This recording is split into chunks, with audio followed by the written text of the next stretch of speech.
Shabbat Shalom Vorach. Nous sommes nous reprenons nos émissions sur la paracha de la semaine. Nous sommes déjà dans la paracha de Vayeshev. Alors, Yaakov a quitté Lavan et va retrouver son père.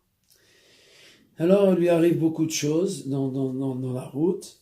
Donc, il était chez Lavan, comme on avait expliqué, pendant 20 ans. Et dans ces 20 ans, il a construit toute sa maison, il a eu tous ses enfants, sauf Binyamin, qui va naître sur la route. Donc, la paracha de Vayeshev, elle tombera toujours à côté de Hanouka, elle tombera toujours à côté de Yutet Kislev, le Rosh Hashanah de la Chassidoute. Donc, c'est une paracha d'une importance très très grande. Et dans cette paracha-là, on va assister à quelque chose d'extraordinaire, d'incroyable, la vente de Yosef par ses frères. Et comment comprendre une telle chose, et comment il a été sauvé, et en fin de compte, celui qui va sauver ses frères, par la suite, ça on le verra dans les parachutes qui vont venir. En tout cas, pour commencer, je voudrais mettre un point commun dans toute cette paracha-là. Vayeshev, ça veut dire il s'installe. Yaakov était fatigué. Il avait eu tous les problèmes avec Esav, tous les problèmes avec Lavan. Vayeshev, il voulait être tranquille un petit peu. Vayeshev, c'est-à-dire, ça y est, je voudrais me reposer un petit peu. Et là, Kadosh Baruch lui dit, L'odayam la tzadikim Hashem Mouchan. Est-ce que ça vous suffit pas ce que je vous ai préparé dans le monde futur? Vous êtes sur ce monde-là pour travailler. Bien qu'en réalité, le Rabbi dit que cette demande de Yaakov, puisque c'est la demande d'un tzaddik, d'un juste, elle a été réalisée. À la fin de sa vie, quand il était les 17 dernières années de sa vie, il était dans une paix complète, en Mitzrayim, avec son fils Yosef, avec tous ses enfants qui étudiaient la Torah, à Goshna. Donc c'est sûr que ça a été réalisé en partie. Mais le travail de l'homme, tant que l'homme n'a pas fait ce qu'il doit faire, il ne peut pas se dire je veux le repos. Ça n'existe pas dans le judaïsme. Dieu nous donne la vie, Dieu nous donne la vie pour travailler, pour réaliser des choses. Mais dans le repos, c'est sûr qu'on a besoin de repos pour réaliser ces choses-là. Mais le repos pour le repos, dans le judaïsme, ça n'existe pas. Il y a un moment pour cela, après 120 ans, là, ça va le vrai repos. Mais nous, on est dans ce monde pour construire. Et c'est tout, on va voir ça tout à l'heure avec l'attitude de Réhouven et de Yehuda par rapport à Yosef. Alors, je voudrais quand même expliquer un petit peu, parce que c'est tellement étonnant que des frères puissent vendre leurs frères en esclavage en Égypte. Qu'est-ce qui s'est passé? Alors, Yosef Hatzadik, le verset nous dit Vayave dipatam Raham el Aviem. Yosef Hatzadik rapportait toujours ce qu'il considérait le mal de ses frères à son père. Et là, il y avait un problème. Qui était le roi? Normalement, le roi, c'était Yehuda. Et Yosef, maintenant, ses frères l'ont accusé de vouloir prendre sa place. Et pas seulement ça, ils l'ont accusé. Tu nous accuses devant notre père, devant des choses qu'on n'a pas faites, et tu veux nous condamner à mort. Donc tu as une loi de Rodef. Dans la loi du Rodef, c'est quoi? C'est quand quelqu'un poursuit quelqu'un pour le tuer, alors on a le droit de l'arrêter même si on doit le tuer. Et là, Yosef était considéré par ses frères comme un Rodef, surtout par Shimon et Lévi. Parce qu'en fin de compte, il y avait Rouven, Shimon, Lévi, Yehuda, c'était les 4 premiers enfants qui étaient nés, et on voit très bien que le premier et le 4e, Rouven et Yehuda, ils ont sauvé Yosef. Donc, qui reste comme intervenant, qui était le plus grand, c'était Shimon et Lévi, comme le Rashi va nous l'expliquer plus tard. Donc c'est pour ça que Yaakov va les gronder, il va gronder leur colère, il va leur demander pourquoi vous avez fait une telle chose. Et donc ils ont considéré que Yosef était coupable d'une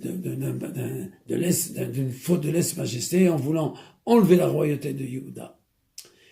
Alors on va voir les deux attitudes, l'attitude de Réhouven et l'attitude de Yehuda. Alors Réhouven il arrive, et quand il voit que ça devient très très sérieux et qu'ils ont décidé de le vendre, alors Réhouven il dit, écoutez, on ne va pas tuer nous, on va laisser les choses dans les mains de Dieu. Et ici, il y a un trou, il y a un puits, jetez-le dans le puits et laissons dans les mains de Dieu. C'était une ruse, il voulait revenir le sauver.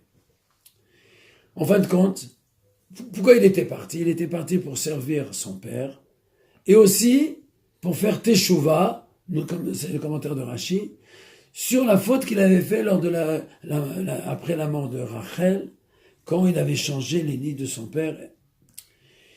Alors, il n'est pas là, Réhouven, maintenant. Et Yosef se trouve dans un puits. Donc ça, je le dis, un puits qui était vide d'eau, mais qui n'était pas vide de serpents et de scorpions. Il y avait un danger dans ce puits-là.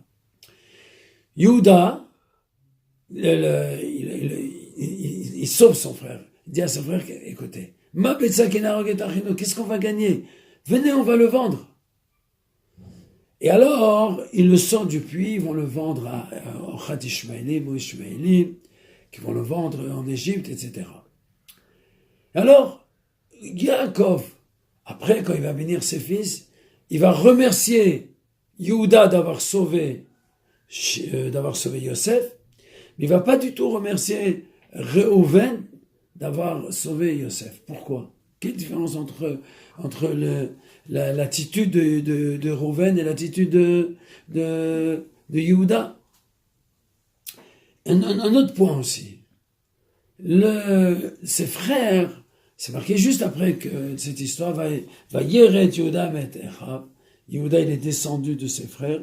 Donc ça, je nous dis, ce que ça veut dire, il est descendu de ses frères. Il est descendu de son niveau. Jusqu'à maintenant, c'était lui le roi, c'est lui qu'on devait écouter. Et on lui a reproché quand ils ont vu la peine que Yaakov, le père, a eu quand il a appris la perte de Yosef. Ils ont dit, si tu nous avais écoutés, on l'aurait ramené à notre père, on l'aurait pas du tout vendu. Alors, ça vient, je pense que je mets tout ça dans une même idée. En réalité, Réhouven, il commence le travail, il ne le termine pas du tout. Il dit, venez, on va le jeter dans le trou. Et il s'en va. Tu as commencé à le sauver, continue. Tu sais pas qu'est-ce qui peut arriver avant, jusqu'à ce que tu reviennes. Tu cherches ta perfection, tu cherches à le sauver pour te parfaire. Une fois, j'ai entendu une histoire de deux rabbanim qui ont proposé à un juif, un hippie, de mettre tefilin dans la rue. Il y avait un où le hippie a refusé, et le deuxième, le hippie l'a accepté. Alors on lui a demandé, quelle différence? Pourquoi ce rave, tu as accepté de mettre tefilin, et ce rave, tu refuses? Il dit, je vais vous dire la différence. Celui à qui j'ai refusé, parce que quand il m'a proposé de mettre tefilin, j'ai senti qu'il voulait avoir un plus grand Gan Eden. Ce rave-là, en faisant une belle mitzvah, il a fait encore une mitzvah d'avoir mis un tefilin, à ce juif-là, tefilin. Mais le deuxième, j'ai senti chez lui qu'il voulait que moi, le hippie, j'ai droit au monde futur. C'est pour ça qu'il me proposait de mettre tefilin. Réhouven, lui, il sauve le Yosef parce qu'il s'est dit, je suis l'aîné et mon père va me crier. Il sauve pas Yosef pour sauver Yosef. Ça a manqué dans son attitude. Il devait sauver Yosef pour sauver Yosef. Pas seulement parce que lui doit être dans une grande valeur morale, et c'est son père qui va lui crier, il va dire, c'est toi l'aîné, comment ça peut se passer ça? C'est pour ça que Yaakov, il le remercie pas, il remercie plutôt Yehuda, que lui, il a sorti du puits, il a dit non, on va pas le tuer. Tuer, on ne tuera pas. Maintenant, on va le vendre esclave, on va voir ce qu'on va faire. Mais c'est vrai, après, il lui reproche. Ils lui disent, pourquoi t'as pas été au fin fond de ta mitzvah? Comme Yaakov, Bikesh Eshev Beshalva, il a voulu être tranquille et dire, j'ai assez travaillé, j'ai eu que des souffrances toute ma vie, j'ai toujours tenu dans les épreuves, ça y est, je vais me reposer un petit peu. Alors Dieu lui dit non, ton travail n'est pas terminé, tu dois aller au fin fond de tes forces que je t'ai données, et quand tu vas au fin fond de tes forces que je t'ai données, tu arriveras toi-même à la plénitude, et tu arriveras toi-même à être entier. Yehuda, il avait la possibilité, il n'a pas été au fin fond de ses forces, et on lui reproche, lui on dit va Yered, c'est une chute pour toi, tu aurais pu aller au fin fond de nos forces. Et c'est ça un petit peu le rapport avec Yotet qui se lève et Hanouka. Hanouka, les deux c'est des lumières. Hanouka, c'était un groupe de juifs qui ont commencé une révolte contre une armée entière de Grecs. La logique, elle n'était pas suivie. Comme une poignée de personnes, ils peuvent se battre contre une armée entière. Mais ils ont été au fin fond de leurs possibilités. Et quand quelqu'un il va au fin fond de ses possibilités, Akadosh Baruch Hu, il lui ouvre toutes les portes. On voit très bien que la fille de Pharaon, lorsqu'elle a voulu sauver le berceau de Moshe Rabbeinu, elle a tendu sa main, et nos sages nous disent que sa main était trop petite pour arriver jusqu'au berceau. Il lui a Akadosh Baruch Hu a fait un miracle, que sa main s'est agrandie, déjà pour sauver Moshe Rabbeinu. Quand un homme il fait tous ses efforts, Akadosh Baruch Hu il fait le reste. Ça c'est Hanouka. La même mesure, l'Admour Hazaken, quand il était en prison, il était dans un état où il était prêt à donner sa vie pour le judaïsme, pour la chassidoute, pour que la Torah de Dieu, l'aspect profond de la Torah de Dieu, puisse aller à tous les niveaux des Juifs. Et on dit que même quand il était en prison, quand il a dû sortir de prison, il a eu un pincement au cœur parce qu'il était dans un état où il était tellement attaché avec Dieu dans ce niveau-là, que même ça, il voulait faire un peu plus. D'ailleurs, quand l'Admour Hazaken était en prison, une des questions qu'on lui a demandé, on lui a demandé, c'est écrit dans la Torah, que Dieu, il a dit à Caïn, où es-tu? Est-ce que Dieu, il a demandé à Adam Arishon, où es-tu? Après qu'il avait fait la faute. Parce qu'il s'était caché. Alors, Ayeka, où es-tu? Alors on demande la question, est-ce que Dieu ne savait pas où est-ce qu'il était?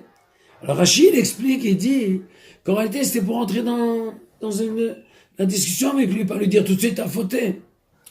Alors, on a demandé à Admour Hazaken, comment ça se fait que Dieu demande à Yeka? Et le Admour Hazaken, il a donné la réponse de Rachid, mais à l'interrogation, on lui a dit, mais ça c'est la réponse de Rachid, on la connaissait déjà. Quelle est votre réponse? Alors il a regardé, la personne qui lui a demandé la question, il a donné son âge, et Dieu demandait toujours à l'homme, Ayeka, où tu es? À quel niveau tu es arrivé? Est-ce que tu as fait ce que Dieu demande de toi? Si tu peux encore faire et tu as la possibilité de faire, c'est que tu dois faire. Le fait de pouvoir faire une chose, ça veut dire qu'on doit la faire. Et c'est un peu l'enseignement de cette paracha de Vayeshev et de ces attitudes de tous ces tzadikim-là, de Yosef HaTzadik, de Yaakov Avinu avec Rouven, du Admour Hazaken, des Maccabim dans la fête de Hanouka. Et Akadosh Baruch Hu, il va nous donner une récompense à tous nos efforts à nous, par la venue du Mashiach, que ça c'est le travail. Bientôt, bonne fête de Yutet Kislev, bonne fête de Hanouka, allumez les lumières, allez au bout de votre force, et vous verrez que Dieu vous donnera encore plus de force. Amen, Ken Yatson. Chag Sameach, Shabbat Shalom.